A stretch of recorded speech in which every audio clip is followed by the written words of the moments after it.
All right, I'm here with Alexander Mercouris, editor-in-chief of the Duran. Alexander, let's talk about the war in Libya. It looks like Marshal Haftar continues to march towards Tripoli. There is a bit of an information war going on here. I mean, I've heard some accounts where they say that Haftar has made headway into Tripoli. I've heard other accounts where they say Haftar has not made any headway into Tripoli and he's been unsuccessful in getting into the city. Alexander, what is the latest updates as to what's going on in Libya? You're absolutely right. The information is very confused on the ground, but it seems clear that Marshal Haftar, he calls himself Marshal, it seems he appointed himself to that rank, has managed to build up the closest approximation to what Libya has to a conventional army. And he's even got some kind of an air force operating now. And he's clearly managing to close on Libya, or Tripoli rather, after having managed to gain control of around 2/3 of Libya's territory. There are reports that he has encountered some resistance as he marches on Tripoli from militias that are based on the coastal city of Misurata, who played a big role in the overthrow of Muammar Gaddafi 8 years ago. And also that the Muslim Brotherhood, which is also apparently strong in Tripoli, has also been resisting him. But the other possibility, which I think we should not overlook, is that perhaps one of the reasons he slowed down is because he's been asked by several of his backers, notably by the Russians, to advance on Tripoli in a restrained way. In other words, to slow down his advance, less, I think, because of any intention to prevent him from regaining control of Tripoli, but because I think they do not want the United States or some Western power using a major battle in Tripoli as a pretext to interfere. All the more so as Pompeo, Secretary of State, US Secretary of State Pompeo, has actually warned against a major attack on Tripoli. Okay, Alexander, so my question is really why is Russia backing Haftar? I imagine Russia wants him to eventually take Tripoli and eventually to consolidate the country, the pieces of this fragmented country, and eventually create some sort of unified government under his rule. Why is Russia backing Haftar? It's important to stress it's not just the Russians. I mean, Haftar has quite a lot of international support behind him. It's little secret that the French also back him, but also many of the most powerful Arab states back him also. So he's backed by Saudi Arabia, Egypt, and the United Arab Emirates. They're all basically supporting Haftar. And I think they're supporting him for the same reason, which is that Libya, since Gaddafi was overthrown as a result of what I straightforwardly consider a war of aggression waged against Gaddafi's government in Libya by the United States, Britain and France and Saudi Arabia and Qatar and other countries, which was intended to achieve regime change there. Since then, Libya has broken into pieces. It has been in a state of extreme violent chaos. As a result of that chaos, all sorts of very dangerous militias and terrorist movements have established themselves on Libyan territory. ISIS has a presence there. Al-Qaeda has a presence there. The Muslim Brotherhood, which the Saudis strongly object to, it also has a presence there. Egypt also, incidentally, is strongly opposed to the Muslim Brotherhood. So the Russians have consistently opposed jihadist terrorist movements anywhere in the Middle East, be it in Syria and in Iraq, and of course also in Libya. It's important always to remember that the Russians have had to fight a jihadi terrorist war on their own territory in the northern Caucasus and elsewhere. And of course, the other Arab countries, notably Egypt and Saudi Arabia, don't want to see a powerful militia controlled by the Muslim Brotherhood, which they oppose in Libya, and other countries too, like France, are wary about the presence of ISIS and Al Qaeda, and are extremely concerned about the way in which Libya has become a transit place for the huge migrant flows into Europe. So all of these countries have an interest in seeing Libya become stable again under a strong government. And I think what they've gradually come to realize is that the kind of government that is going to establish itself in Libya and stabilize the country successfully can only be the sort of government that Gaddafi once ran, which was basically a military government. I mean, Gaddafi came to power through a military coup, and that Haftar, who is actually an old associate of Gaddafi's, that they were involved in carrying out that coup in 1969 together, the coup which brought Gaddafi to power, that he is the only person realistically who has both the skill and the resources and the internal backing and the organizational power to bring Libya together, to stabilize it, to prevent it becoming a haven for all these dangerous militias and terrorist groups, and at the same time to prevent it again becoming that transit point for big migrant flows into southern Europe. Okay, let's add some more complication to what's going on in Libya. The United Nations has thrown its weight behind the government of national unity in Tripoli, which is not a very united group of people. And Guterres was there the other day, and he once again, reiterated his support for this government. The United States has not taken a side yet. And you also have different factions in the Middle East divvying up their support in Libya. For example, you mentioned Saudi Arabia and United Arab Emirates, Egypt, but you also have Qatar, which is on the side of the government in Tripoli. Am I outlining that correctly? Yes, you are. Now, I think you've got to understand these various external players. Now, can I just say, it is true that the United States has not played the most active role in this conflict up to now, but I think quietly it is backing the Tripoli government and is opposing Haftar. I mean, the reason the United Nations supports the Tripoli government is because Britain and France do. Britain and the United States do. Italy does too, correct? And Italy does too. And Italy is influential because, of course, it is the former colonial power. Now, I think the reason these countries back the Tripoli government is twofold. Firstly, it essentially has promised the United States and these countries control of Libya's enormous oil industry, which potentially is very big and very important in the international oil market. Secondly, obviously, from the point of view of the United States, I think they're suspicious of anybody like Haftar, who the Russians back.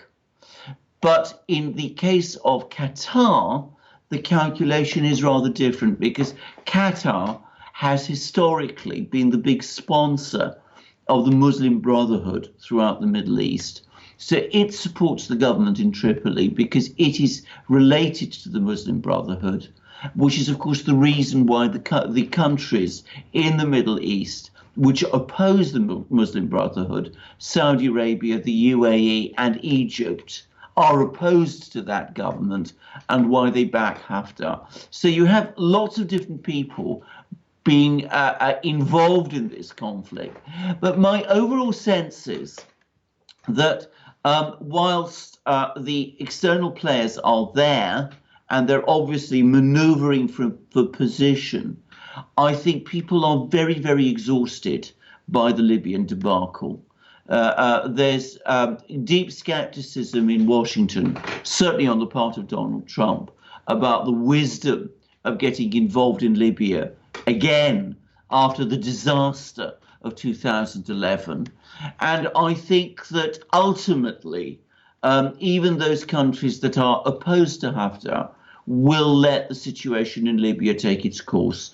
So I predict that the most likely outcome is that sooner or later, probably sooner rather than later, we will see Haftar regaining control. And if I may say, I think that is a good thing for Libya, because even though there may be a great deal of violence and bloodshed on the way, the impossible, intolerable situation is the one we have had in Libya up to now, when the country has essentially collapsed and been divided by groups of militias and warlords who are in control of the country and who run it as a kind of patchwork with no proper government functioning in it anymore. And finally, Alexander, can you say that Haftar, if he does manage to take over Libya and consolidate his power, isn't that a plus at the end of the day for the United States? I mean, Haftar was, I believe he was a CIA asset Absolutely. for the better part of 20 years. He lived in the United States. So, I mean, the U.S. understands who they're dealing with if he does become the main guy in Libya. So can you say that the U.S. may be playing it a little back right now? A little Yes. out of the way to say, you know what, in either situation, we win. We're okay. We're okay. I think that's exactly right. I mean, as I said, I think they're a bit wary of him, but I don't think that they oppose him to any strenuous degree, because there's no doubt at all that he was a CIA asset for many years. The reason he became a CIA asset was because, though he was, as I said, for a long time, Muammar Gaddafi's brother-in-arms, eventually the two fell out, and Haftar left Libya and went to the United States and lived there, and was very involved in anti-Gaddafi political activities, which the US was supporting. The great irony now is, of course, that he's returned to Libya as the person who's putting together those bits of the Gaddafi regime that are left in order to reconstitute a proper government in Libya. And nonetheless, and in spite of that, I think the United States probably accepts that he is someone they can deal with. And if he does eventually gain control of Tripoli, which I'm sure he will, I think they will accept. What kind of timeline do you give all of this, that's unfolding right now? Is this going to be long, drawn out, you think? Or could this be rather quick? I think it'll be rather quick. I mean, I think if there's a decision by Haftar to pursue a military solution to Tripoli and to the re-establishment, as he sees it, of order in the country, then I think he will get about doing it very quickly. And I predict, by the way, that if he manages to gain control of Tripoli, a lot of the opposition to him, the international opposition to him, will fall away, with all sorts of countries, including, say, Italy, gradually coming round and accepting the reality that he is going to be the next leader, the next president of Libya.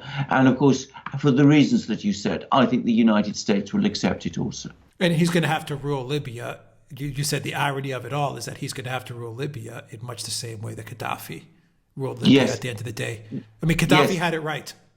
Yes, he did. I mean, in fact, I'm going to say something. He will rule Libya in much the same way that Gaddafi did, without some of Gaddafi's more ideas. Because Gaddafi was a man of ideas. Not all of them were very good, but some of them were. And under Gaddafi, Libya did develop considerably. I mean, it developed, by African standards and Middle East standards, a very, very advanced education and healthcare system. Now, whether Haftar is in any way interested in reproducing any of that, I don't know, and I rather doubt. I mean, the fact that it was Gaddafi who won the power struggle between them suggests to me that Gaddafi was the more charismatic and more ultimately important and stronger man. But nonetheless, it will be a regime that will be in many ways very similar to the one that Gaddafi had. And it is the only way to run Libya. I think any other idea that Libya can be run in some different way, well, that was tested to destruction in 2011. And we saw the disaster which followed from it. I think Gaddafi, you could almost say, was the optimal type of leader that Libya could have.